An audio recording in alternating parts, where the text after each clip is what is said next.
jërëjëf mbokk yi ci ànd bi ngeen ànd ak seen télévision Futur Média waaw yéen a ngi seen émission jàkkaarloo mais da ngeen ko gisee tey jii les femmes prennent le pouvoir tey jii ci TFM ci groupe Futur Média sax laa koy wax ndaxte suba ba léegi gis ngeen yenn coppite yu ñu indi kon ci suñuy programme kon jigéen ñi daal di wane seen bopp di wane kon njëriñ ak xarañ wi nga xamante ni ñu ngi koy rek daal di amal moo tax nag tey jii jàkkaarloo spécial 8 mars ñu koy amal fii ci télévision Futur Média tey nag ñoom Pape Abdoulaye Der ñoom Bouba ñoom nu mu tuddati sax Fou Malade ñoom Birima ñoom Pape Sidi Fall ñoom ñëpp dañ leen Djibril Fall ñoom ñëpp dañ leen kon daal di génne pour indil leen kon tey spécial plateau jàkkaarloo xam ngeen ne boo leen gisee image yi ngeen xam ne macha allah tey moom jàkkaarloo bi du ñu roog jàkkaarloo yi nga xamante ni ñu ngi fi doon am xëccante kiiwante tey moom ala dawme la macha allah kon nag di nuyu bu baax ñi nga xamante ni ñu ngi rek daal di seetaan spécial 8 mars xam ngeen ko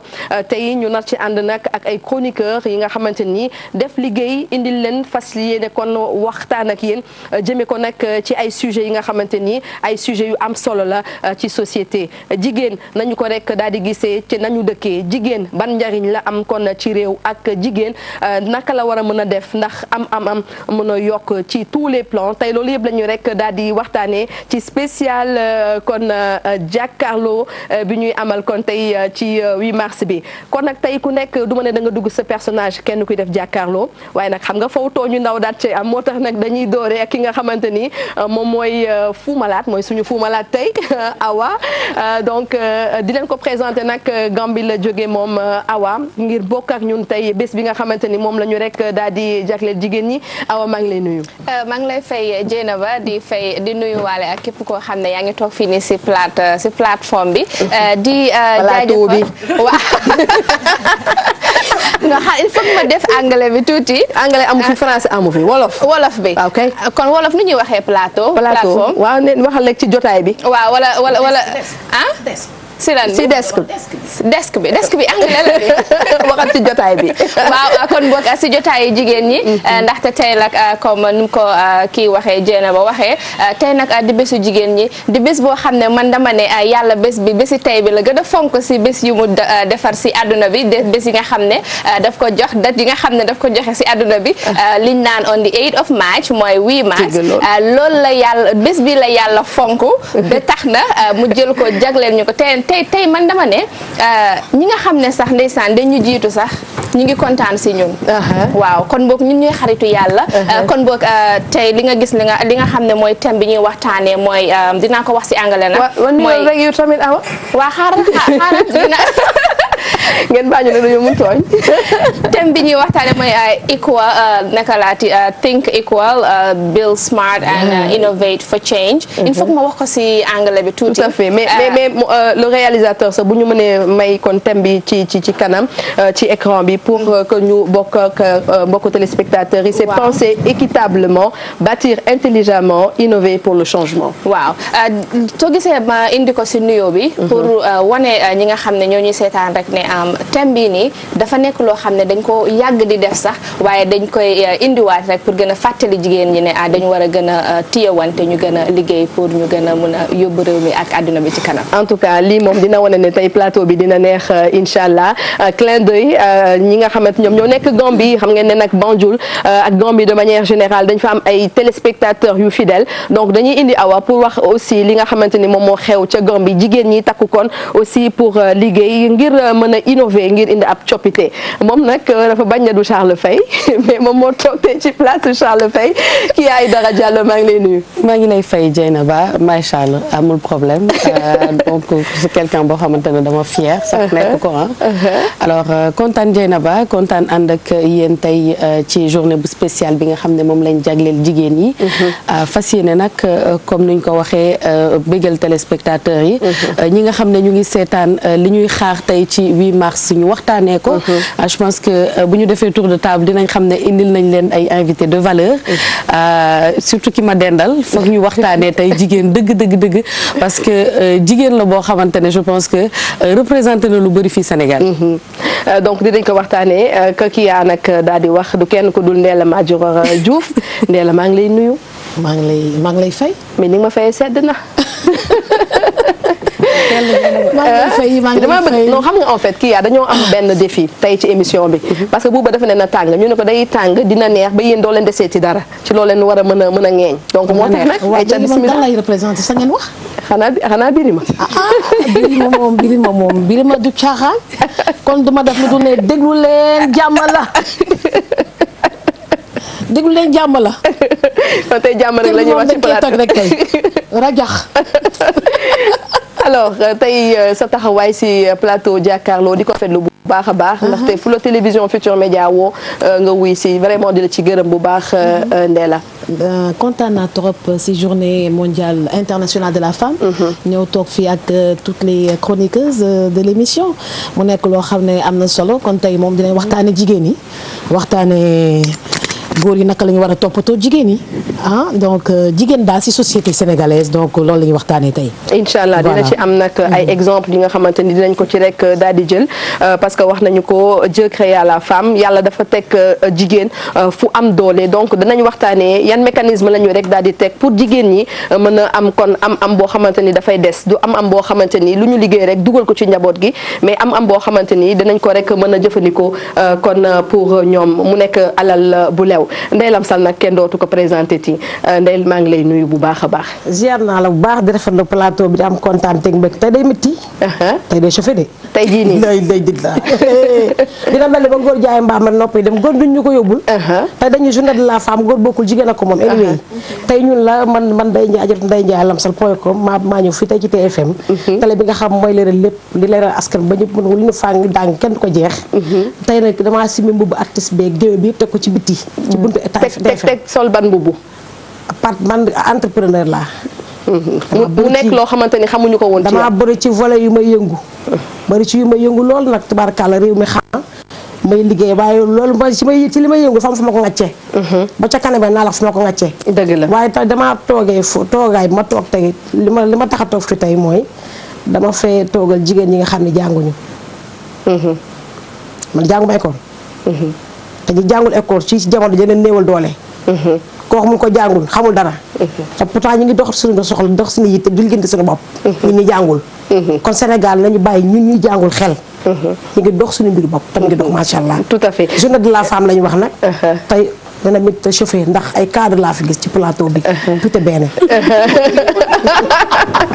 en tout cas dina leer kon ci kanam comme na mu ko rek daal di waxee tey Ndeye Lamsal daal di sol kon mbubu jigéen wi nga xamante ni dafa am ay activités économiques du rek taasu ak way bu muy rek daal di def mais aussi am ay activités yoo xamante ni mi ngi koy def ngir suturlu loolu danañ ci waxtaanee kon ci kanam soxna Naata nag kenn dootu ko présenté ti boo leen dégloo journalu 7h bu RFM c'est la belle voix bi nga xamante ni moom moo leen di gunge boo leen di liggéey moo leen di gunge boo leen di dem ca marché ba mais moo leen di gunge yéen jigéen ñi nga xamante ni yéenay xëy fajar ngir rek daal di daan seen doole soxna Naata maa ngi lay nuyu bu baax a baax di la ziar di la jox sa wàccuwaay. maa ngi lay fay na ba di la nuyu asalaamaaleykum Sénégal yëpp di leen nuyu di nuyu tam ñi nga xamante ni ñoom la ñu bokkal plateau bi di ko rafetlu bu baax a baax c'est une première franchement mu nekk benn plaisir nekk mbégte tey kon nekk journée internationale des droits des femmes mu di bés boo xamante ni dañuy def taxaw seetlu def bilan xool xeex bi fan lañ ci toll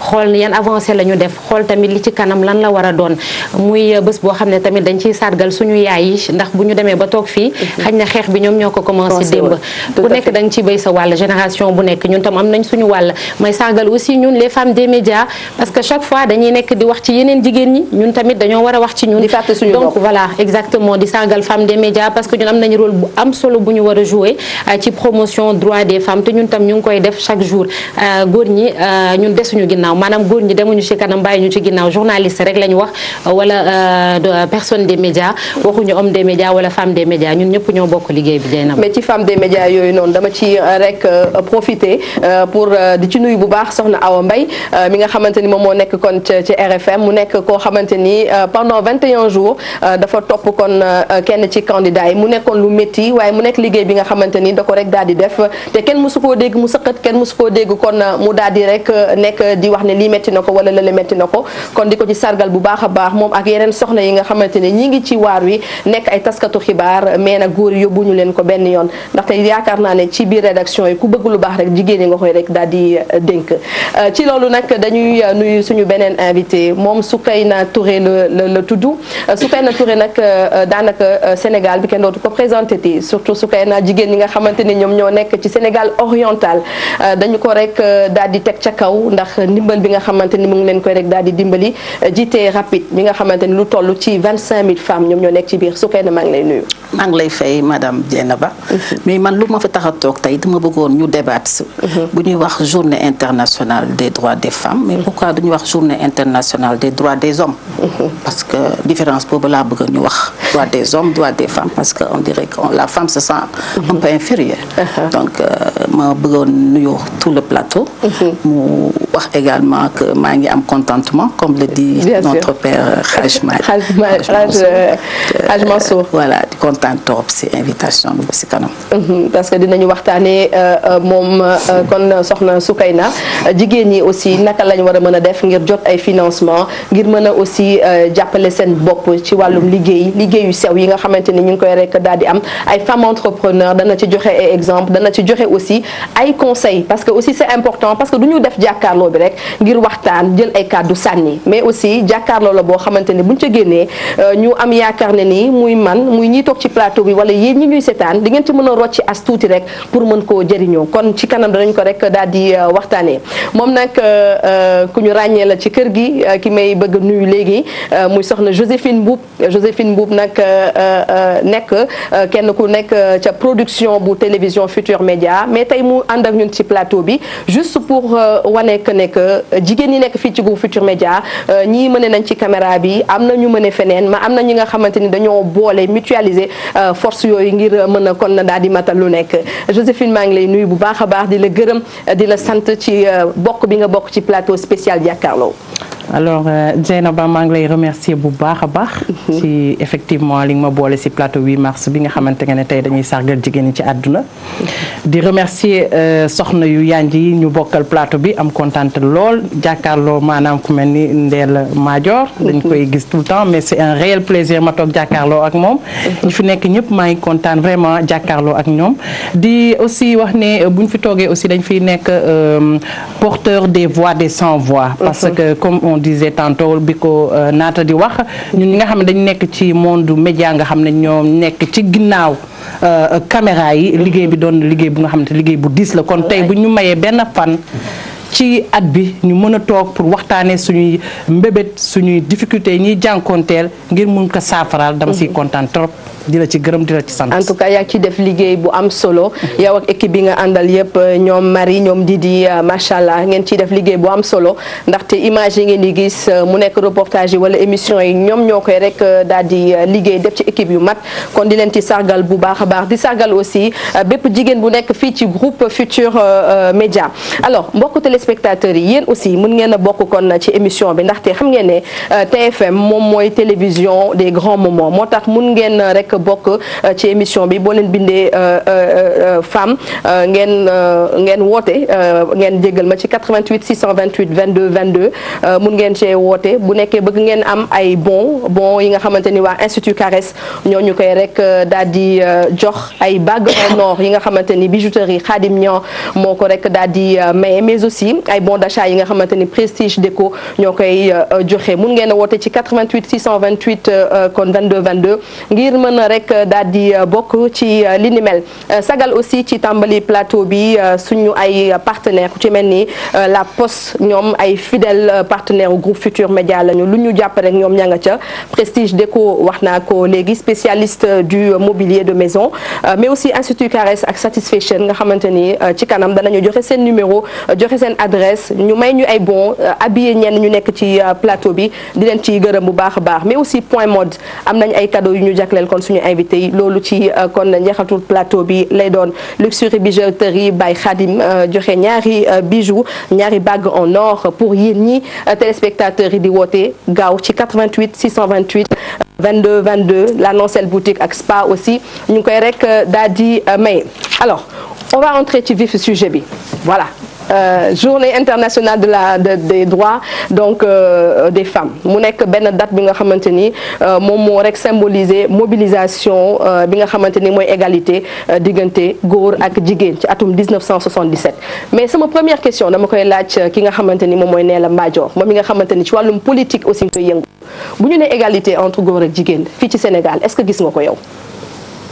Bon, moi je suis déjà femme chef de parti. dama jiite parti bi ñu naan réconciliation nationale pour l'unité africaine. ce parti boobu moom est-ce que mi ngi existé ba léegi. mooy 300e parti bu Sénégal existé. moo waral ma yëngu donc si politique. ñu ngi jóge si élection présidentielle 24 février bi passé égalité entre hommes ak femmes si politique xaw na métti ah donc on peut pas dire que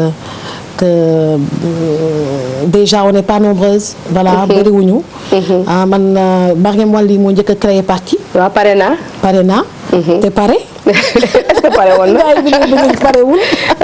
une grande dame Mariam. Mariam je l'adore c'est une grande dame. léegi après Mariam Wali man maa si tegu. bien que récépissé bi dafa yéexoon a génn. et puis y a d'autres femmes également ñu. Diouma Dieng Diakhaté mi nga xamante ni amoon nañu yéene kon bokk ak moom plateau bi. mais malheureusement mu am lu ko dab ci yoon bi. waaw voilà donc mu nekk une femme politique également parce qu'elle était candidate à la présidentielle. mais je pense qu'elle n'a pas créé de parti politique. voilà mais donc bokk na ci élection mais bokk na ci élection bi comme candidate indépendante. investie par un parti politique. voilà donc mu nekk lu métti nag xaw na métti parce que il faut nga affirmer wu bu baax. da ngay affirmer wu bu baax su fekkee da nga nekk une femme politique dans un parti politique dirigé par un homme il faut se battre correctement quoi da ngay xeex pour am fa place. d'habitude jigéen dañ leen jox président des femmes. et puis soxla leen ci mobilisation yi. et tout donc su nekkee man sama genre yi man moom je suis une Ndella nationale quoi donc une femme unique là. donc kenn du yow moom. non c'est amul y en a pas deux.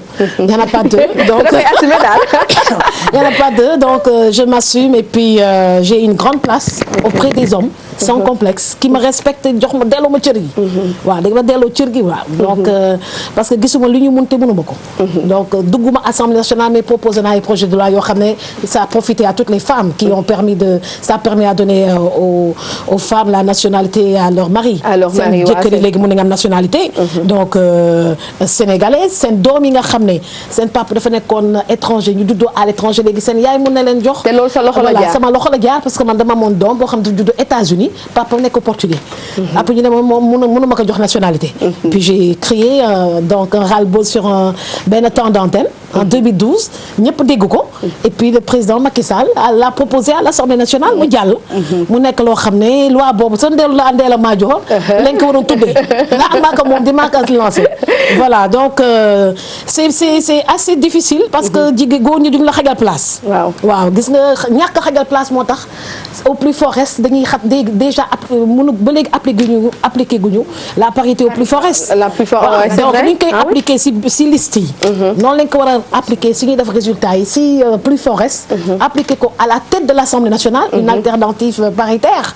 donc président Assemblée nationale at bi su nekkee góor at bu ci tegu dafa war a nekk jigéen. loolu absolument mais ce que dit la loi. une parité absolue. su ñu làkkee tubaab parité absolue mais parité fépp. waaw parité fépp donc waru am ay personnes intouchables.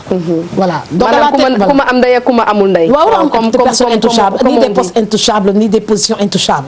la parité c'est la parité élective c'est élective. donc si bopp Assemblée nationale bureau commission plus fort reste léegi nag ñun jigéen ñoo koy xeex. waaw ñun jigéen ñoo koy xeex j'en profite pour lancer un appel à toutes les femmes qui sont en train de nous écouter.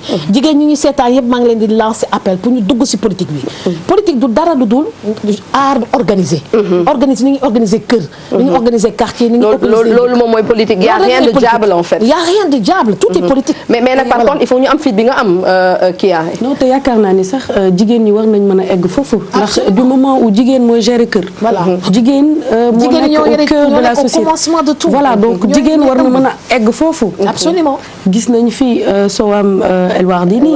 Elle est maire de Dakar. Elle est maire de Dakar, une première au Sénégal. Absolument. Donc je pense que quand même ñu ngi nekk di def suñu chemin. waaw et que dañu soxla derrière des femmes comme vous. mën nañu accélérer la cadence comme dit Mimi Touré. donc mën nañu ko accélérer dañ ko gën a accélérer. ça permettra à une meilleure sensibilisation des femmes. ñu xam lan mooy rôle politique bi. dès l'instant qu'on est en train de scolariser les femmes. donc il faut que ñu xam qu'il y a des postes disponibles partout pour les femmes. mais justement c'est parce que jigéen ñi dañoo foog ne que quand même seen rôle yenn ci jigéen ñi dañoo foog ne que seen rôle mooy feesal stade yi feesal li nga xamante ni moom mooy meeting yi di tàccu di fecc te loolu je pense que sur un plan purement société naata loolu moom moo am. bon je ne pense pas que ce soit effectivement le cas Dieyna parce que am na jigéen ñoo xamante ni effectivement ni nga ko waxee xaj na dara bu amee comme ay mobilisation politique wala au sein du parti politique dañ leen di bëgg a jox rôle bi nga xamante ni bon c'est assez dégradant noonu laa ko mën a tuddee mooy maanaam ñoom la ñuy jox ñuy tàcc ñoom la ñuy jox ñu dem jënd tissu yi di ñëw di joxe ay sandwich di séddale tout ça alors que ça doit pas être le cas Ndella yaa ngi ko doon wax sànq man li ma jàpp mooy jigéen ñi seen bopp ñoom ñoo war a xeex seen place parce que même bu fekkente ne amul góor yu nekk seen ginnaaw di leen pousse ñoom ci seen bopp ñoom ñoo war a fight dem xeex pour li nga xamante ni seen droit la pour ñu mën ko am parce que góor mën na taxaw ne moom mooy jiite parti politique am na droit ne man maa moom sama parti man maay jiite sama parti donc man maa nekk président parti bi secrétaire général bi damay jël jox ko góor damay jël trésorier bi jox ko góor bu ko neexee mu def ko parce que moom moo créé parti am léegi xaj na alternative bi mooy ñun jigéen ñi ñu dem yow tamit nga dem taxaw comme ni nga ko defee taxaw créer sa parti effectivement nga dem seet beneen Dieynaba wala benn kiyaa boo xamante ni am na compétence requise yi am na qualification yi am na niveau bi am na background bi nga indi ko moom tamit mu ñëw dugg ci biir parti bi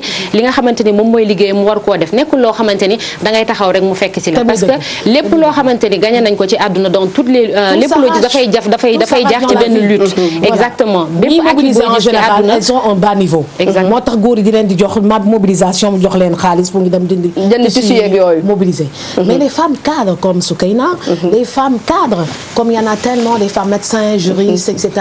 toi vous refusez de faire de la politique bien sûr voilà vous refusez de faire de la politique alors qu'il faut faire la politique mais justement Dieynaba pour aborder dans ce sens le fait que ñuy refuser di def politique te yéen ngeen nekk modèle yi est-ce que yéen jàpp ngeen ne ça c'est une question vous donnez assez bien le bon exemple pour que ngeen susciter suñu intérêt ñun pour que ñu mun engagé wu en politique su ma gisee par exemple en général les femmes yi nga xamante ne ñoo jël seen ndënd teg ko ci diggu géew gi ne ñoom dañu samp seen parti di laaj bopp réew bi mais bu xeex bi demee ba ci biir dañuy fondre seen bopp dem ci yeneen parti te pendant que ngeen taxawal seen mouvement day am ay femmes yoo xamante ne dañ leen di apprécier gis seen bopp yéen ci seen discours daan ne man maa ngi topp Ndella mais Ndella buy xëy di changer di dem feneen mu da koy bett à ce moment est-ce que yéen jàpp ngeen ne yéen a ngi susciter intérêt bi ci jigéen ñi pour que ñoom tam ñu mun a taxawal ak seen dënd ci wàllu politique léegi xam naa li nga bëgg a wax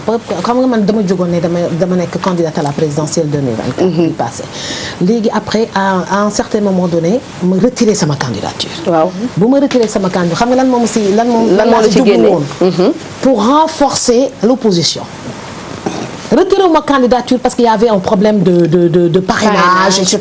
Parrainage c'est 200 électeurs par commune il y a 557 communes au Sénégal fu si nekk soo si amee 200 dépassé nga li ñu lay laaj c'est pas ça le problème parrainage bi tamit il faut de l'argent il faut payer les collecteurs etc.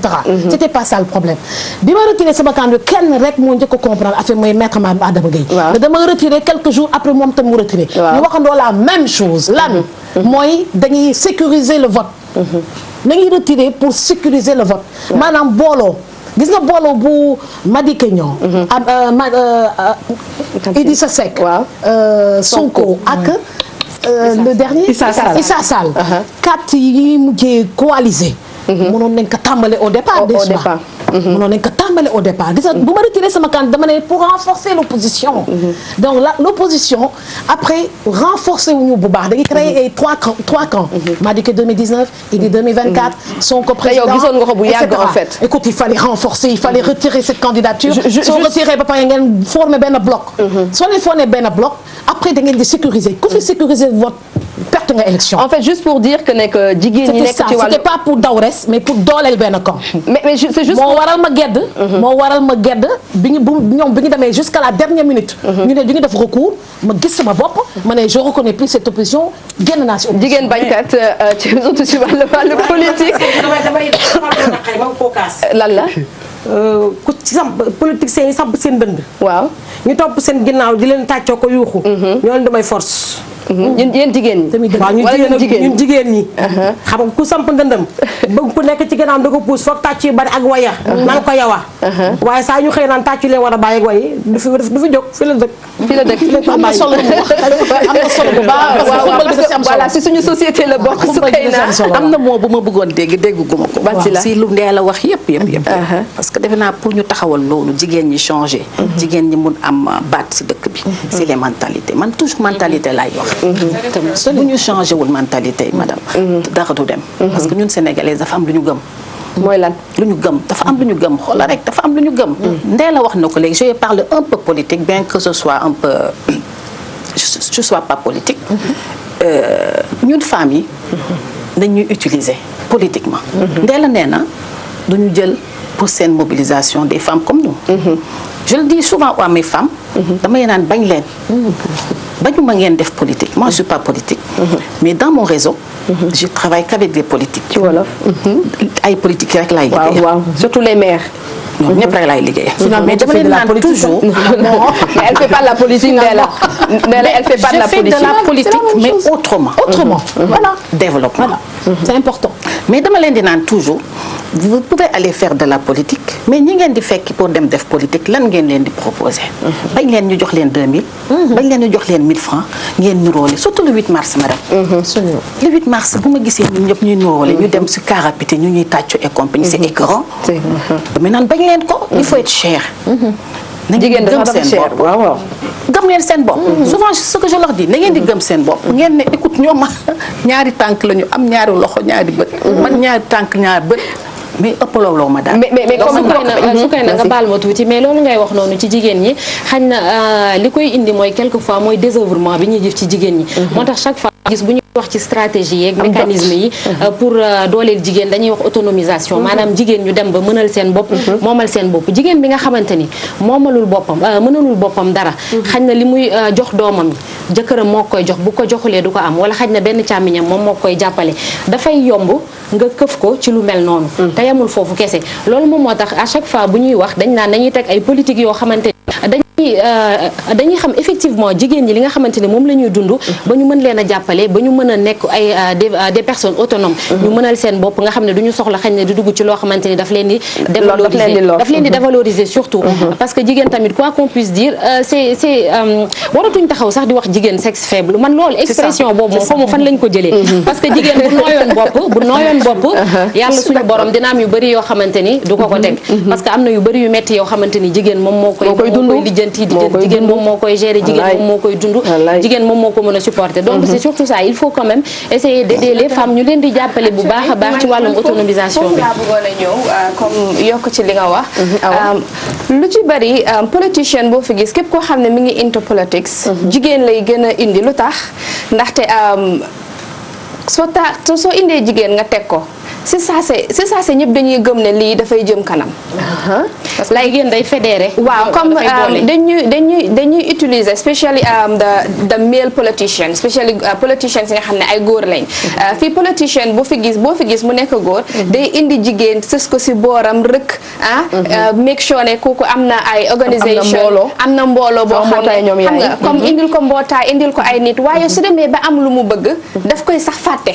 su demee ba soxlawaat ne c'est ce que j'allais dire d'ailleurs xam nga su fekkee ne soxlawaat na ne nii dama am lu ma war a def su boobaa nag nga gis ne mu commencé laa neexal di la may ay dërëm use bi utiliser xam nga mu commencé di la use and then man dama feel ne surtout man mi nga xam ne maa ngi nekk jeune ay youth maa ngi représenté fii nii jigéen ñi nga xam ne ay xale lañ and then it's high time ñu change jot nañu changé.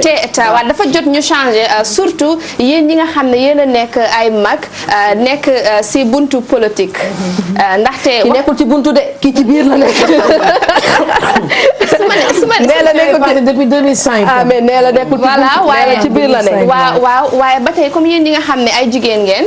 ngeen nekk suñu ay kilifa ngeen am seen parti politique. bu leen yem ci rek ne dama bëgg a nekk président wala dama bëgg a nekk vice président léegi jigéen yi nga xam ne ñu ngi si tool yi ndax ñooñu est-ce que xam nañ lan mooy ban qualification moo war a nekk si jigéen pour bu nekk président ndax mos ngeen xalaat liñ naan sensitisation. mooy lan sensitisation mooy ngeen jàngal jigéen ñi nga xam ne amuñu éducation bu bari comme ni ko madame Lamsal waxee. ñi xam ne seen jàng soriwul. ñu sensitise leen ñu jàngal leen wan leen ne jigéen dafa war a dugg into politics because of lii. jigéen duggut into politics because dafay ut lu mu am. dafay ut place dafay ut ñu jox ko interview. pour mu feeñ xam nga foog naa ne loolu yéen seen liggéey la su ko defee ñun xale yi tamit ñun ñu gën a am fit pour dugg into politics parce que yaa ngi naan ne ñu dugg into politics léegi lu tax ñu war a dugg into politics parce que yaa ngi xeex toujours chaque jour ñu ngi lay concu fii ak yooyu noonu soo ñu war a dugg politique pour changer société ba naka lañ koy changer su fekkee ne su fekkee ne yéen ñi nga xam ne yéen a fa nekk yéen nekku leen leeralu leen daal leeral like I don't know how to really say. ñoom dañu siis de politiciens yi dañu siis de. dañu siis. li ma contre mooy. waaw use. waaw. dañuy use man dama bëggoon laaj. moom laa contre ba ñëw. waaw lu tax nga dañuy use laa contre. lu tax. ndax ku ñu woo nga ñëw. waaw ñu jox la xaalis nga nangu. bu la utiliser yaa nangu. namm ca yebu ca. kuñ ci bëgg a jël. man duma nangu ku ma use. am na ñoo xam ne xamuñ.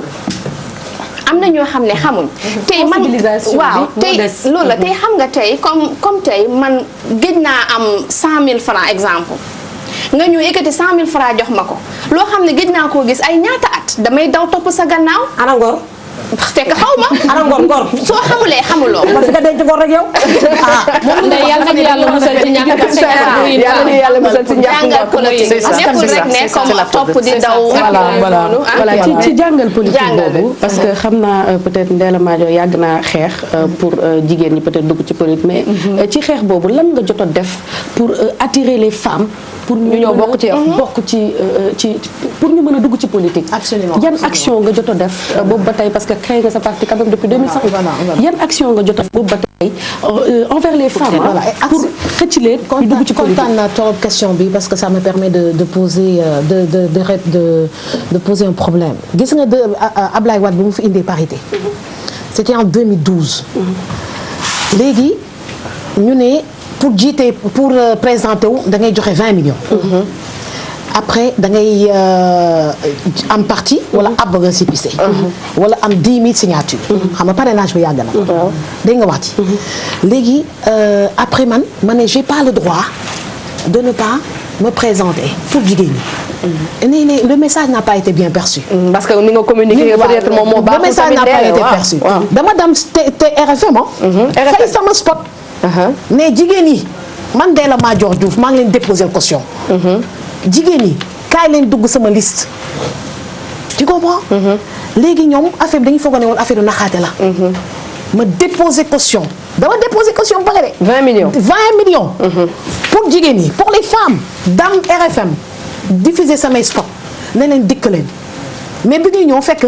c'était un peu tard. D'accord. Parce qu'il y avait une date limite pour déposer les listes. ñu foog ne woon affaire du caaxaan après la nga comprendre affaire bi.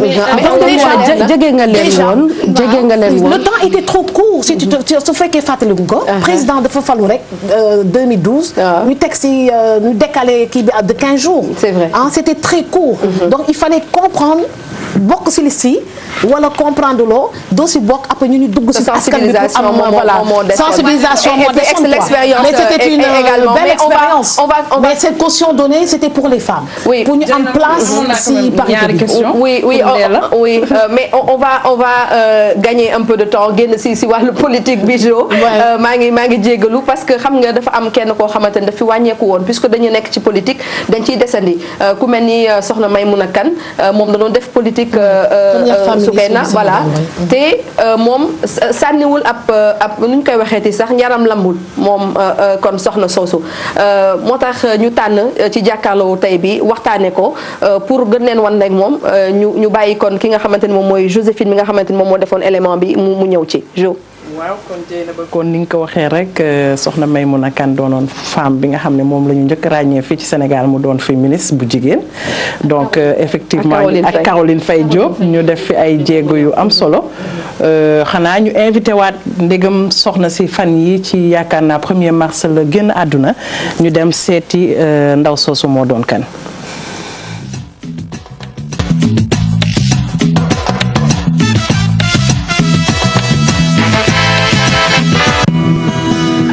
laaw dina xëy bés dikkale ñu laaw dina xëy bés dikkale ñu yaakaar nañu 1er mars 2019 Sénégal yeewu ak tiis ak naqar ginnaaw génnub àdduna soxna Maymouna Kane Ndongo mu doonoon nag xibaar bu tiis ndax ci fàttaliku ci histoire soxna Maymouna Kane Ndongo doonoon jigéen di ñu njëkk a dénk ab ministère fii ci Sénégal. fi mu jëm yàlla na ko gënal fi mu jóge parce que Maymouna def na ci kaw suuf liggéey boo nga xam ne ci wàllu diine def ko ci wàllu askan wi maanaam luy jëmale jigéen kanam luy jëmale xale kanam luy jëmale réewam kanam liggéey na ci liggéey boo nga xam ne bu ko yàlla fayee yaakaar bu mag a mag la ñu am ci Maymouna Kane di ñaanal yàlla njabootam gi nga xam ne moom la fi bàyyi yàlla ci yàlla teg ndeyjooram.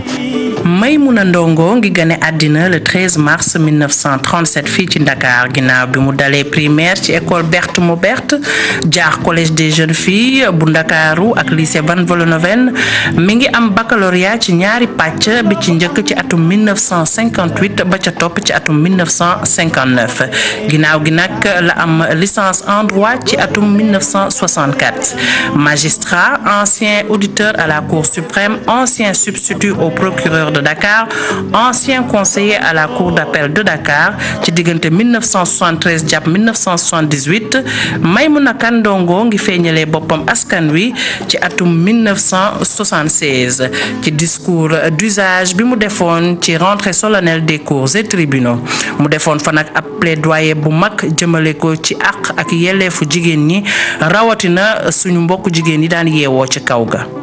mu daje woon tamit nag ak booba le monde entier à travers l'organisation des Nations Unies du ñoo nekkoon di wax ci lu jëmale jigéen kanam à travers le monde entier ba defoon sax benn conférence mondiale sur les femmes bi amoon à Mexico en 1975 donc loolu dafa ñëw rek renforcer ñun Maymouna maanaam discours ba ñu dégg mu def ko discours la woon boo nga xam ni dafa waroon a renforcer vraiment liggéey bi nga xam ne ñun moom la ñu doon liggéey. ci atum 1978 nag la ko Léopold Sédar Senghor bi fi nekkoon jiitum réew njëkk dugg ci gouvernement bi mu dénkoon ci jamono jooju Abdou Diouf mu doonoon fa nag secrétaire d'État auprès du premier ministre chargé de la condition féminine 1980 jàpp 1983 gannaaw bi Abdou Diouf wuutoo Léopold Sédar Senghor ci boppu réew mi ñu def ko secrétaire d'État auprès du premier ministre chargé de la promotion humaine madame le ministre nag soxna Maymouna Kane mi ngi ko dégg ci atum 1983 jàpp 86 mu doonoon fi nag ministre du développement social. donc loolu bi nga xamante ne am na mu ñëw ci ministère bi donc mu dikk fa nag yaatal ba pare premier souceem moo doon li ñu ko jox mu xam ko bu baax a baax d'abord sur le terrain ndax jigéen ñi jànkonte woon nañu ak ay jafe-jafe yoo nga xam ne tant que demuloo ci ñoom ni mu méttee mënuloo ko xam tant que vivre ko une journée de travail avec la femme rurale nga vivre ko ak moom mënuloo xam li muy daj ñun bi ñu daan xayma di xool le calendrier de travail de la femme daan nañu dem ba jigéen di liggéey presque 18 heures boo jógee 5 heures du matin ba la ngay tëddaat yàlla rek moom moo xam ji nga fekk yow daal yaay yee nit ñi mais yaa leen di tëral également xam nga kon loolu metti woon na Maymouna nag dikk nag jël yooyu en charge di dem sur le terrain fu jigéen nekk ci Sénégal au fin fond du Fouta au fin fond de la Casamance fu jigéen nekk dans les îles fu nekk Maymouna dem na fa pour saytu li nga xam ne moom moo doon jigéen ñi lan dañuy dund parce que nag nit ki pour nga defal ko il faut nga xam ko. at yi di dem jigéen yi di xeex ngir parité ci bépp pàccu askan wi rawatina instance élective yi soxna Maimouna Kane façon ci lool. di def parité bi Maimouna du ñoo créé ak Fatou Sarr Sow moo amoon l'initiative ñu créer un caucus des femmes jël nag Maimouna jiital ko parce que moom rek la ñu mënoon a jiital.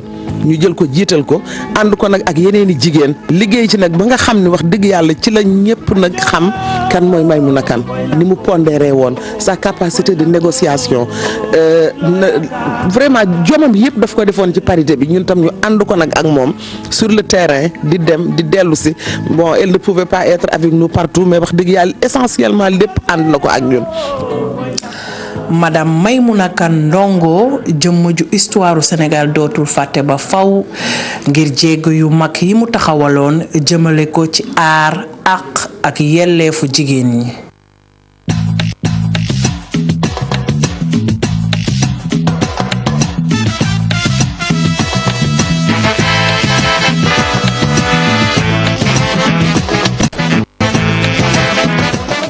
alors mu nekkoon kon élément bi nga xamante ni moom la ñu jagleeloon Maimouna Ndongo Kane nekkoon magistrate bi nga xamante ni bu mag la nekkoon ancienne ministre avocate bi nga xamante ni ku ñu ràññee la kon vraiment Jo mu nekk exemple bi nga xamante ni mooy soxna yi nekk ci wàllum politique. ndaxte xeexam daf koo defoon kon ci maanaam yokkute ci wàllum jigéen ak wàllum njaboot.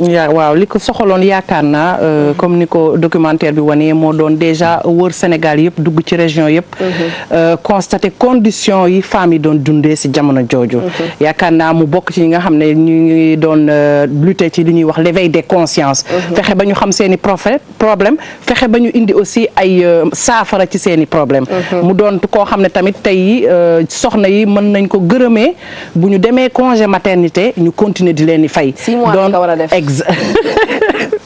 6 mois nag jéem ba yaakaar naa bés buñ ko defee dootuñu embauché jigéen parce que bu dee femmes yi dañoo bëri nga embauché leen ba pare 6 mois nga may leen congé yaakaar naa société yi dootuñu leen jël. mais pour en revenir à. am na fa 6 mois. 6 mois dafa bëri congé maternité. soo amee doom. waaw 6 mois. waaw doo dem liggéey da ngay toppatoo sa doom. 6 mois. 6 mois. dans d'autres pays du monde Suède par exemple ñoom 18 mois la ñu am congé maternité maanaam xale bi dina dem ba am 1 an et demi.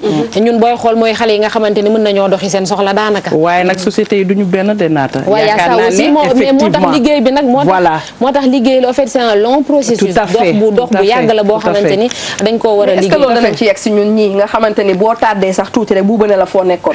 c'était une parenthèse.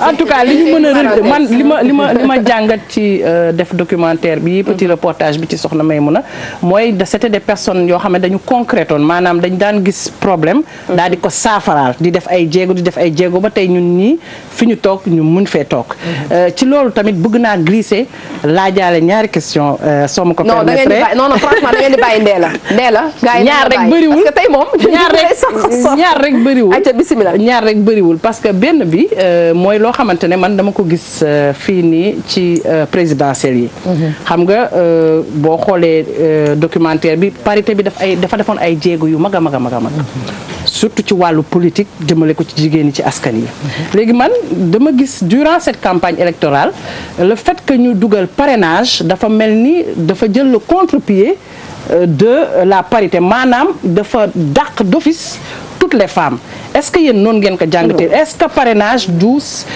benn maanaam système bu ñu teg boo xam ne déjà elle n'existait pas trop mais en réalité dafa mel ni daf leen effacé. pas du tout parrainage bi éliminé wul jigéen ñi. voilà man dès le départ dama reculer pour renforcer l'opposition maintenant les autres femmes soo seetoo dossiers yi ñu déposé moo motu woon bu baax. amuñu woon ay pour dire vrai quoi. mais il y avait combien de femmes bu baax c'est tout. il y avait voilà donc il y avait Aïssata Tall Sidibé et mooy femme boobu Wade tam sant Wade. oui la dame oui. voilà moom laay je pense voilà donc dossier rek ñoo voilà xam nga affaire yi. bii passé il fallait nga déposer lu bëri. il fallait nga déposer lu bëri comme ça ñu te filtre bi dafa métti woon. waaw ni ko tamee dafa métti waaw voilà. parrainage bi c'est une bonne chose. voilà mais ce parrainage c'est une bonne chose. mais ça a été mal préparé. par exemple doublon yi dafa handicapé ñu bëri. parce que mënoon nañu concevoir benn logiciel boo xam ne doublon sa du am. en tout cas jot na suñu réew jigéen nekk président de la République ndax lu rafet. ça se prépare ça se prépare mais je suis pas d'accord ça se prépare correctement. parrainage bi baax na da ngay mel ni man. moi je suis un peu partout dans les 14 régions. fu ma dem da ngay naan président de la république moo fa ne. ma toog xëy rek ne damay bëgg a nekk président de la république. mais ma ñëw taxaw am 0,0,000. donc il faut que ma def parrainage. parce que yii saa yi da ngay mel ni man rek. nga ne Sénégal ñëpp xam nañ ma.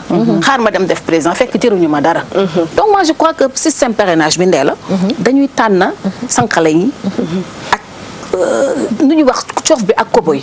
et ñi ñu tëyee mooy ñooy coof yi. le parrainage je suis pas tout à fait contre. je suis pas tout à fait contre. filtre bi rek donc il faut dañ ko war a retravailler waat. peut-être parce que retravailler bàyyiwu fi benn voilà. filtre bi daal moom métti daal voilà seen parrainage yi aussi matul wala seen dossier yi matul aussi jo. mais lu mët a saytu la kon. mais parrainage bi nekk loo xamante ni ça vise uniquement les femmes mënut a nekk. loolu non ça n'a pas visé uniquement les femmes. mais man li ma jàpp mooy c'est un peu plus. waaw ci naan waaw fi nga toog ñuy animé programme yi di def ba mu saf. lan ñooy indi tamit ak bongo ak sabar di animé programme ba mu saf sap. miti ni ñu ne ko neexal ñun géwél yi. léegi bu ñu ñëwee ko ni animation yi ñuy bëgg a fàtt di ka rang rang pour lan mu teg ko fa. mais madame Ndeye Ndiaye vous pensez que c'est une vie sabar yak tëgg yi dina leen avancer long non attendez non c'est vrai sabar yak tëgg yi. ci la bokk mais Soukeyna c'est beaucoup plus profond que ça sax mooy li nga doon. ci la bokk de histoire de mentalité yaa affaire mentalité bi parce que Ndella yaa ngi wax sànq ci candidature jigéen ñi mais man question bi ma doon posé wu mooy ci période boobu pourquoi les femmes lu tax duñu dajaloo ñoom ñu def benn candidature unique ñoom jigéen ñi ñu tenter seen chance ñu xool ce que ça va donner parce que loo xamante ni ñamoo ko. man def naa ne ñamoo ko ça se prépare mais yow 2007 nga baal ma rek ma eggali ma daaneel Ndella 2007 bëggoon nga bokk ci présidentielle bi waaw wala déet mi ngi noonu certainement am na jigéen ñoo xam ne bëggoon nañ tamit xam nga dama yaakaar ni c'est beaucoup plus profond que ça jigéen ñi ci seen mentalité bopp ñoom ci seen bopp dañoo inclure gul ci seen bopp dugaluñ ko seen bopp le fait de dem jàppale benn jigéen mu mën a nekk présidente de la République parce que état parrainage bi rek laa koy jàppee parce que bu fekkonte ni man dama ne jigéen laa Ndella yàgg na ci politique xañ na am na loo xamante ne xam na ko jàng na ko man mën naa dem tenter dem parrainer Ndella ak sama yeneen morom def ko mais xam nga nit ñi defuñu ko dama toog Ndella je donne un exemple benn Aïssata dina nangu Aïssata diriger ko mais lu tax ba du ko nangu pourquoi pas lu tax ba du ko nangu lu tax ba du ko nangu ci yaa lu tax ba du ko nangu tout le monde veut être chef loolu man jàpp naa ne loolu war na am dès l'instant que jigéen ñi ñu ngi bàyyi jigéen ñi dem di jàppale góor yi pourquoi pas jigéen ñi jàppale c'est un choix en tout cas booy xool opposition bi juste une parenthèse booy xool opposition bi xañ na looloo tax waa nga baal ma mooy dernière bi booy xool opposition bi xañ na looloo peut-être xaw a néewal seen doole tuuti wax nga ko sànq lu tax ñu xaar ba présidentielle bi jeex ñu taxaw naan dañuy booloo bu ñu booloo woon amaana du ñu egg fi ñu egg fi ñu bëggoon a dóor dinañ ko dóor mu dama ñëw seet ci politique bi léegi dama nañu rocc ci politique il faut que ñu seetante ci biir formé benn bloc nañu rocc ci politique bi waaw bi tuuti ndaxte bi mooy first time Banjul am mayoress comme mayor boo xam ne jigéen la maire boo xam ne jigéen dañuy toppandoo parce que Sonambar di ni d'ailleurs dinañ ko waxtaanee ci kanam ak Kia waaw Banjul bi mooy première fois bi mooy the first time ñu am mayoress bu jigéen kon boog foog naa ne comme wàllum politique ba tey xaw naa des tuuti comme in Gambia jigéen ñi xaw nañoo des tuuti I think dañu war a gën a come together comme yow ni nga def rek ànd gën a yeneen jigéen gën a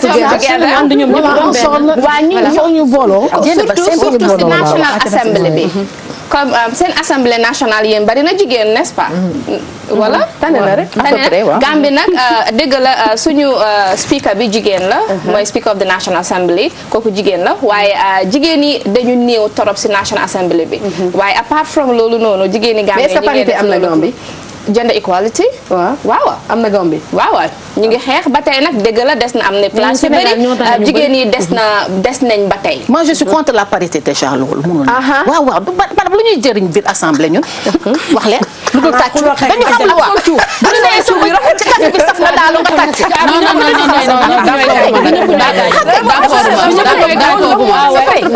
loolu moo tax nga contre parité Soukeyna parce que pour yow amul benn sens parce que àgguñu ci niveau boobule àggugu jow da ngay voyager gis nga les femmes comment elles sont à l'étranger ñun musóor bu rëy ngeen baal ma seen musóor yu rëy ma yow bu baax dem toog et puis biir assemblée baal leen ma de j'ai rien contre les femmes parlementaires mais dégg naa dañu yóbbu valise yére di solu di simmi vous pensez que yooyu di nga wax dara ñu dégg Soukeyna loolu c'est pas toutes les femmes non yooyu tam c'est pas toutes les femmes bien sûr il y a des femmes exemplaires parce que xam nga boo nee par exemple boo demee à l'étranger lii xew assemblée nationale fii ci jigéen ñi mooy xew assemblée nationale ci yeneen dëkk yi du ñu jël Sénégal rek teg ko ci kanam comme quoi que fii li fi xew ci assemblée nationale xewul yeneen dëkk yi. lan moo xew seen bëriwul de madame nationale. non comme li muy bëgg a wax que jigéen ñi. non je généralise pas bien sûr il y a des exceptions à l'assemblée. je peux vous en citer comme dans tous les pays. mais bu ma waxee loolu c'est-à-dire peut-être les 2/3. c'est un niveau bi mooy niveau éducation bi. c'est que je c'est le niveau. peut-être góor ñi ñoo gën a jàng jigéen ñi. mais du ñu génnee benn kii de loi. projet de loi peut-être les hommes. mais su fekkee les projets de loi yi commencé nañ ko traduire ci langue yi je pense. du jàng bi ci politique bi ñëw ci leneen. ci li ma bëgg a wax waaw dinañ. Joséphine dafa ni boo amee doom ci li ma dégg da ngaa war a toog 6 mois doo liggéey am déet. benn proposition candidat la woon ci présidentielle. waaw boobu moom su ma ko xamoon naa ko xoj xam nga lu tax. Ousmane Sonko la ma koy xoj. waaw may maa de xam nga may defanteeg moom ñun jigéen ñi ñoo yombatal dépense yi. ñooy fay courant yi ñun jigéen ñi. ñooy fay ndox. ñooy joxe dundu xale yi fay école yi. gute xale yi. jox xale yi ñu solu. war a jàngi toppatoo kër gi. mais ndey démocratie la ñu nekk non pays démocrate. Ousmane Sonko bu ko neexee mu wax ko. Macky Sall bu ko neexee mu wax ko et cetera. waaw léegi man maa contre loolu. c'est ça non il est libre. boo toggee 6 mois liggéeyoo xale yi duñu lekk duñu sangu. saa du am ndox du am. courant bi du tàkk duñu fay dara. say liggéey 6 mois su fekkee ne yaa ngi toog 6 mois yaa ngi nampal sa doom. dañ la war a fay normalement. waaw boo amul poste nag. loolu moo nekk ci loi bi bu poste yow comme man wëndëng ba ma nekk avant. xam nga léegi peut-être kii la. entrepreneur la. mais avant xam nga maa toppoon xëy waaye dafa ne moo fi ne waaw léegi man 6 mois man ko toog nampal doom bi. di nampal doom bi. war a joxe dépense añ reer ndékki. waaw góor yi de matalatuñu dara fay courant góor yi defalantu jigéen ñi dara. dañoo yor kër yi ñoo ko yor affaire bi dañuy waxtaan ci lii. dañu wax ci 6 mois yi def ko 2 mois wala 1 mois dafay déedéet. dañ ko bàyyi si 3 mois yi la wax. loolu contexte am la ma waaye su fekkee ne comme yaa ngi liggéeyal comme organisation boo xam ne am yow comme ni nga amee sa congé am nga droit nga am sa congé of sa leave for 1 year. 1 month kañ si at bi am nga benn 1 mois boo xam ne da nga war a jël congé. ñun fele Gambie soo amee doom 6 mois toogal nga nampal sa doom toppatoo sa doom. and then dinañ la fay sa salaire. mais half salaire ngay am awa. ban half salaire dañ lay fay sa salaire normal. waaw. mais man tey maa taxu Gambie. ñu ngi noonu dañ lay fay sa salaire normal. kon ba tey di jaajëfal suma mbokki Gambien si bu baax a baax ndaxte am foofu jigéen nekk fa jigéen. métti na méttiwul si côté soo commencé am doom. je suis tellement d'accord ak loolu parce que le fait ngay toppatoo di nampal sa doom di ko yar muy màgg liggéey la. et da ngay contribuer si augmenter population bi donc si une loi. mais comme c'est du travail. mais Lamsal li mu wax tamit mën a nekk de Soukeyna. Lamsal li mu wax tamit yanu na maanaa de. mu ne lu mu wax moom. ah yi tamit ci weer rek boo toogee liggéeyoo ba dëgg la effectivement boo toogee 6 mois dëgg la boo toogee 6 mois di ko waaye léegi lu tax yaa yor kër gi. léegi yow dem nga ba wasin yaa ngi sa amatuloo kattan boobu nooy yoree kër gi ana góor gi. yow déggoo man la fi mu nekk ni jigéen ñoo ko yor. ñoo yor kër ñoo dépense ñoo jàppale suñu. ñoo yor gone yi nga bëgg a doog 6 mois def ko essayé ko seet si Sénégal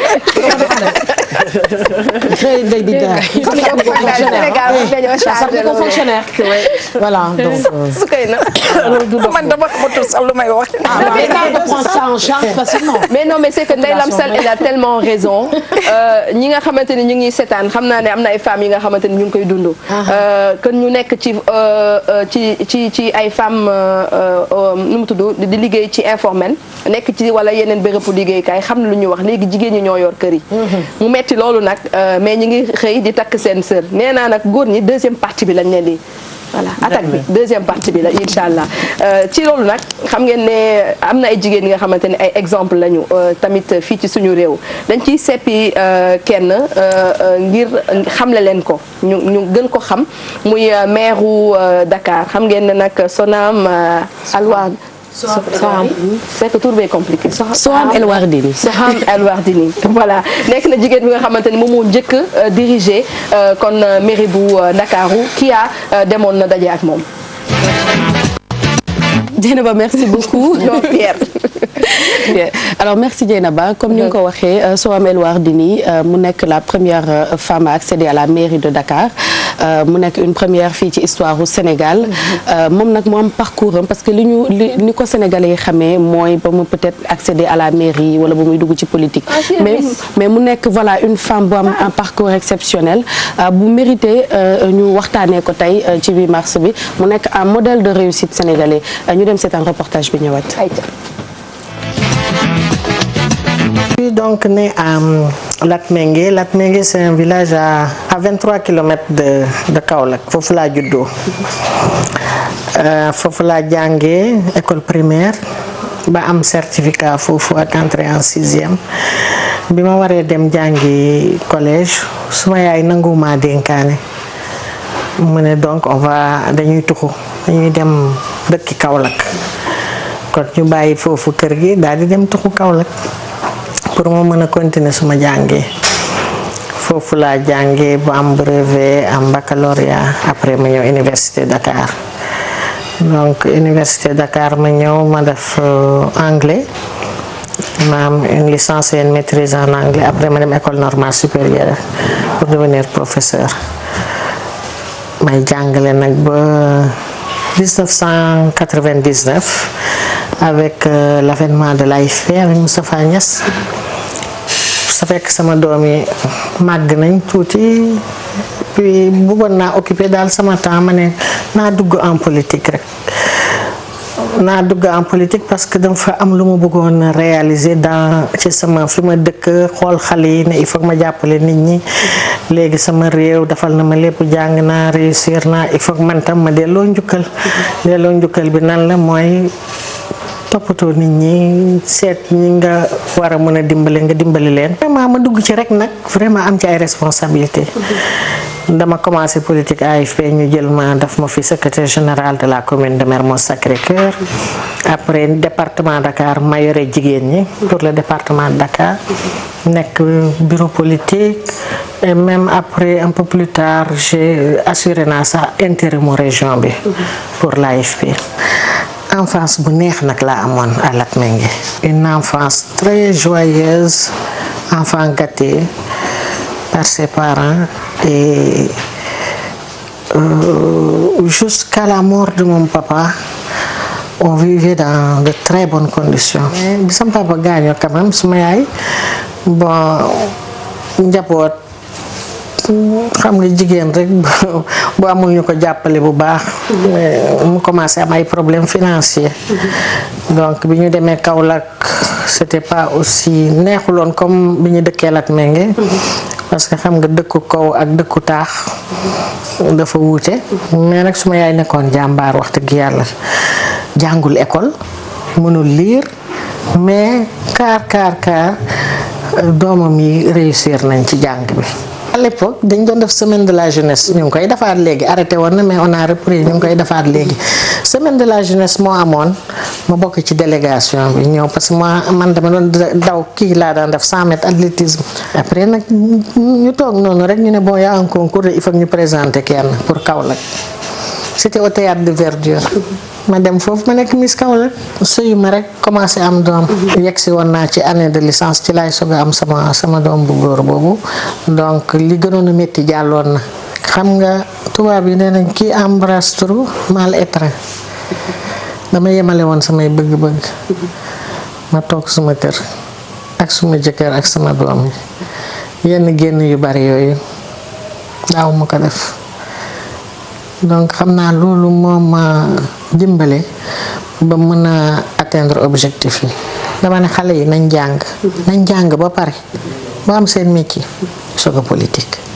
ma ne damaa jàng am sama diplôme liggéey presque 20 ans avant may dugg en politique parce que xamoon naa ne politique bi moom war naa mun bu ma retraité ma war a mun a continuer liggéeyal sama réew moo ma dugaloon ci politique mais boo bëggee jël politique rek daf ko métier doo jàng doo am xam-xam parce que jàng bi nag boo amul liggéey itam da nga am xam-xam da nga yeewu ci àddina maire yi jigéen ñi ñoo ko war a yaa xam nga lu tax parce que jigéen moo yore kër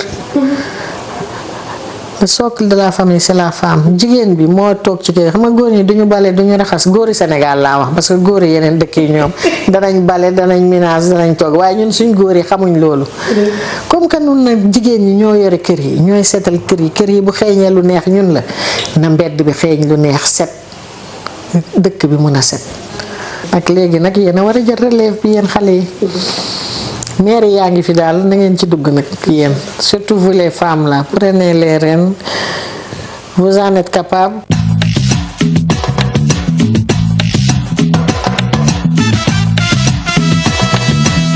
suñu mairesse de Dakar bi une tête bien faite ci vraiment une tête bien faite et une tête bien pleine donc soxna Soham El Wardini. kon Kia. Dieynaba li ma gën a marqué ci parcours am rek moom laa bëggoon waxtaanee. Soham El Wardini ki koy yar yaayam jàngul école. Ndeye Lamsal mi ngi ko doon wax sànq. yaayam jàngul. mais góorgóorlu na sànq moom day wax Soukeyna Touré day wax ci mentalité. góorgóorlu na ba yar ay doomam. taxaw ci seen éducation. ba tey doomam yëpp tubaaxkal la macha allah ku ci nekk am nga loo doon. muy wane ni que bu fekkee jigéen mooy socle. jigéen moo nekk mooy fondement ndax tey Sénégal comme on dit mënul développer sans les femmes mais mënul développer également sans l'éducation donc nañu delloowaat jox li nga xamante ne moom la jigéen ñi moom muy ci biir kër yi nag lay commencer parce que kii bu demee tey ba nekk mairesse de Dakar je pense que éducation moo ko may wax na ko léegi fulaam moo ko may faydaam moo ko may jomam moo ko may musul nekk ci ginnaaw ci yu bëri nee na ma ne ko dafa am loo xam ne tam daf ko def muy ba muy def bac peut-être la am le sëy dafa teel a sëy donc man ma laaj ko naka la def ba mu mën a allier li nga xam ne mooy carrière professionnelle am ak vie de maman wam pour une femme comme ça mu tontu ma ne ma yemale samay bëgg-bëgg et ça je pense que c'est des valeurs yoo xamante ne ku seetaan reportage bi ci jigéen war nga ko mën a war nga mën a xoolaat sa bopp waaw bu nekkee greffage nga jënd fond de teint bu baax nga jënd musóor yu baax nga jënd tamit après comme je dis Dieynaba lépp ci ndey ji la rek am na yaay joo xamante ne bu la yaree nga jógee ci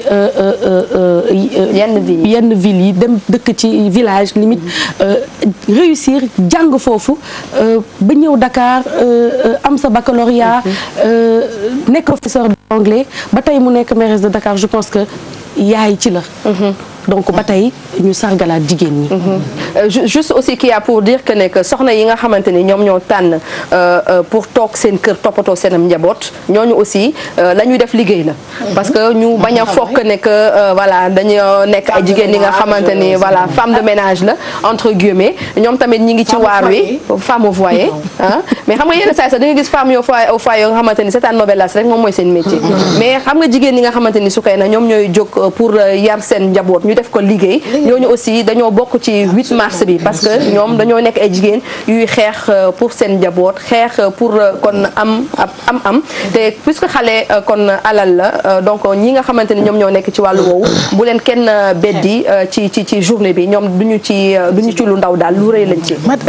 Dieynaba ki yaa wax na benn lu intéressant mooy éducation base la mentalité bi base la effectivement mën nga bañ a jàng mais nga jor sa jaboot bu baax et puis dañuy tàmbali di wax telle mère telle fille xoolal suñu yaay yi ñun duñu nuyu suñu yaay regardez nos mamans nu ñu meloon bu njëkk ba est-ce que ñu bëri jànguñu mais toppatoo seen i ay njaboot toppatoo seen ay doom toppatoo seen i ay waajur toppatoo seen i ay jëkkër ñoo foofu laa gisee si mère yu yàgg yi nga gis dañuy naan souvent sa jëkkër bu la joxul sax yow de wutal ndox waaw kay da ngay teg ci nu ndox tey sama classe bi sama compagnie gi ak ñun boo ko joxul mais da ngay dem sa waa kër sama jëkkër joxuma ma dem dafay tàccu donc temps boobu ñu ne dañu am yërmande léegi nag góor ñi amatuñu yërmande léegi dañ lay teg bët mais il faut éviter de généraliser quand même man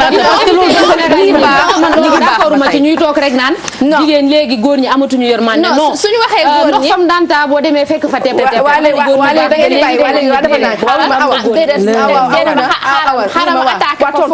dama lay tontu foofu noonu ndaxte am na yenn jigéen suñuy naan jigéen yi nii waaye su la méttee dafa fekk ne yow yaa ngi koy dund waaye su fekkee ne dunduloo ko du la betti suñuy wax ay góor dafay fekk góor ak ay góoram ñu ci ëpp benn góor yi exception yi bariwul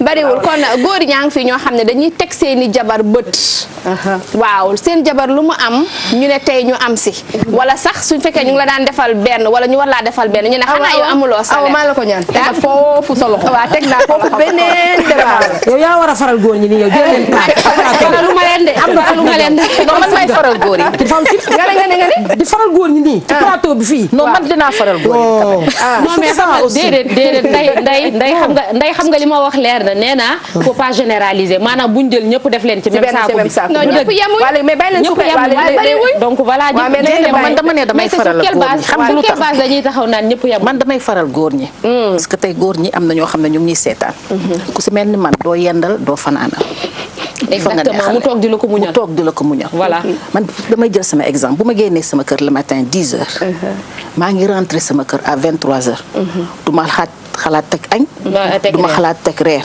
yi saay sax si yoon bi lay fàtte ni togguma reer ma taxaw benn dibiteri jënd ñoo joxe donc exceptionnellement il y a des hommes qui l'acceptent particulièrement le mien vous comprenez donc c'est une exception moo tax ma ne du ma faral yi saay nag na ngay waaru et cetera am na yoo xam ne dafa metti kaay teg añ kaay teg reer et souvent damay naan d'ailleurs dama ngay tàmm di wax pour le développement bés bu ñu bàyyee ñetti repas yi par jour dinañ avancer waaw maa ngi benn interview boo def nga wax ko nga ne nañu bàyyi ñetti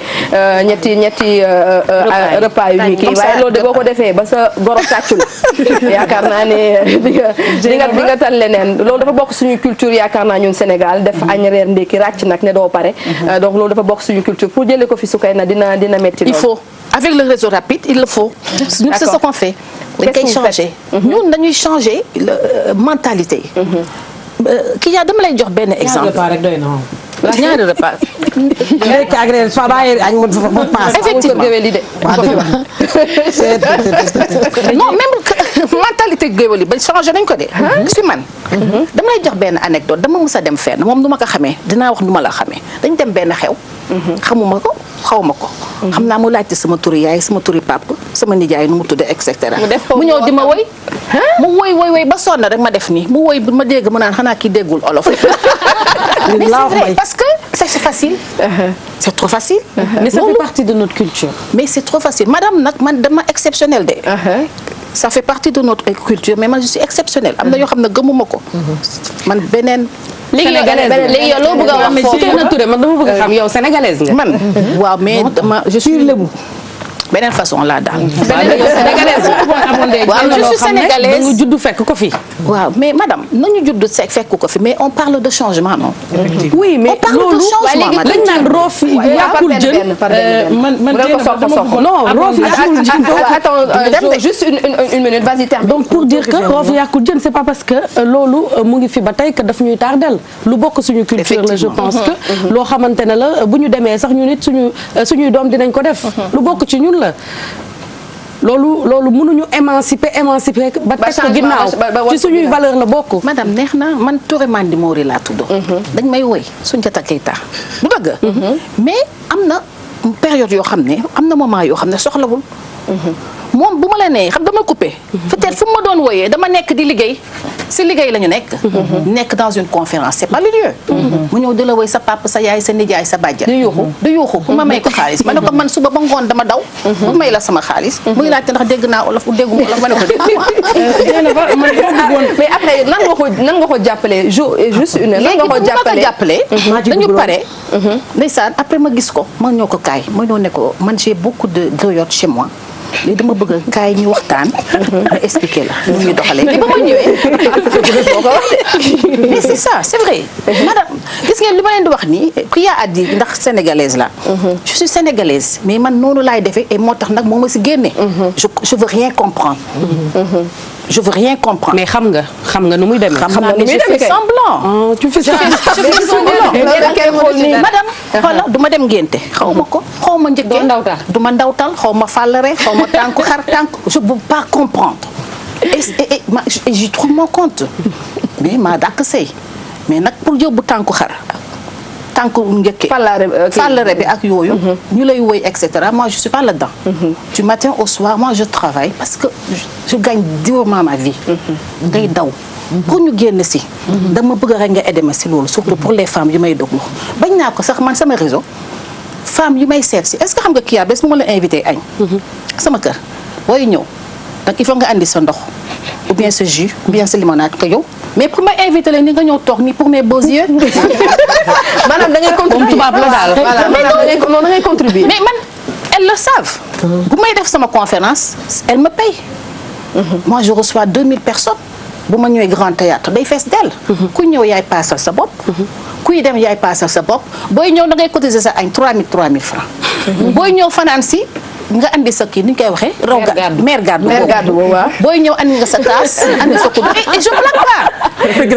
et je blague pas c'était tellement difficile gis nga semaine prochaine bu may am kii dañ may woo madame ñaata la ñuy cotiser et c'est important et elle travaille ñoom ñëpp dañuy def début bi nag dafa kii yoon ñu naan ndaw si xel nga réussir ba instaurer loolu parce que je pense que c'est pas facile nu ma ko réussir mun naa si wax gis nga madame man dama teel a génn fukki at ak ñett ma génn ma dem bitim réew je suis revenue plus de 20 ans après ba ma accès ma nekkoon si beneen monde j'étais en France ma nekk chez les sœurs l'abbé xam nga l'abbé du ma génn ba ma accès retourné ba may ñëw pare jàng ma ñëw ñu ne ma looy wuti Sénégal amul liggéey ma leen ah kañ Sénégal am na liggéey bu fay na ko bëgg a liggéey donc 20 ans après la France je suis revenue ma def une semaine ma dem Bakel je suis allée travailler à 40 degrés j'ai fait 8 ans à Bakel ñu may wax yaxare ñu lay wax lan yaxare bu ma rombee rek ndeysaan may sol sa rek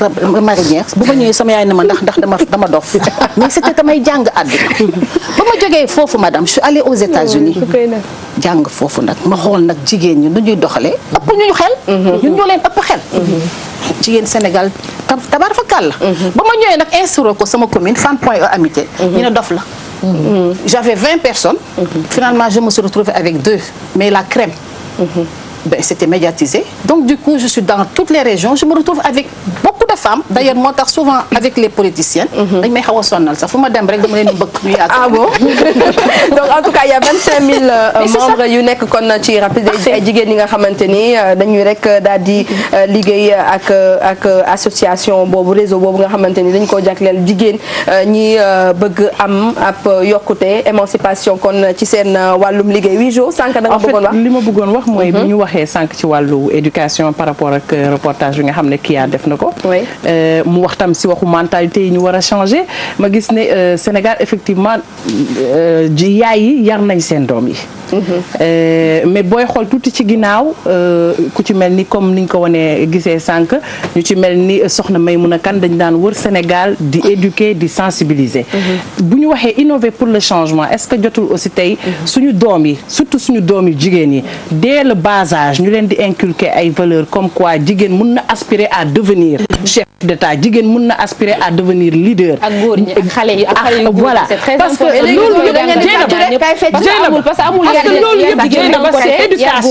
parce que loolu yëpp ci éducation la xëy na sax des fois xëy na booy gis ñu yéex a peut-être dugg ci arène politique bi niñ leen yaree woon bu njëkk ba d'abord dañ daan jàngi bien vrai que dañ daan jàngi mais dañ leen daan rey yar avec l'idée que suba da nga war a sëyi jur njaboot yiir sa njaboot tey femmes yaa ngi continuer di jàngi di doon ay leader mais je pense que dañu war a yokk aussi ci seeni ci génération yi ñu nekkal l'envie d'entreprendre l'envie d'aller au-delà de ce que aujourd'hui ci loolu lañ toll même si wàllu politique bi encore une fois man je pense que modèle yi ñuy am comme ni ma ko waxee woon sànq il faut que ñu jàpp ne ñoom ci seen bopp génération yi fi nekk ak yii di ñëw ci ñoom la ñuy xool te ci fekkee ne ñoom liñ ñu wan mënuñu ci sukkandiku duñ ñu may fit te doo gis ku nga xamante ne dina dem jusqu'au bout parce que dañ leen di gis buñ demee jusqu'au bay waaji yegg ñu waaf mais comme tu dis rek comme tu dis éducation la yaay yi ñoom ñoo war a toppatoo kon seen doom jox leen kon ay ndëgër laay man gis naa sama yaay di jaay tomate ak soble ba minuit muy jaay pinton donc peut-être loolu moo tax tey comme ni xale di wax dara yëngaluma donc voilà donc pour dire que ne que ñu gis suñu yaay yi di def yenn yi di sonn ci ñun day tax peut-être ñu gën a yokk li nga xamante ni war nañ ko rek daal di def mais tey ñun ñi ñëpp si doom yi ñi ngi ci aise bi nga xamante ni peut-être du ñu dund yenn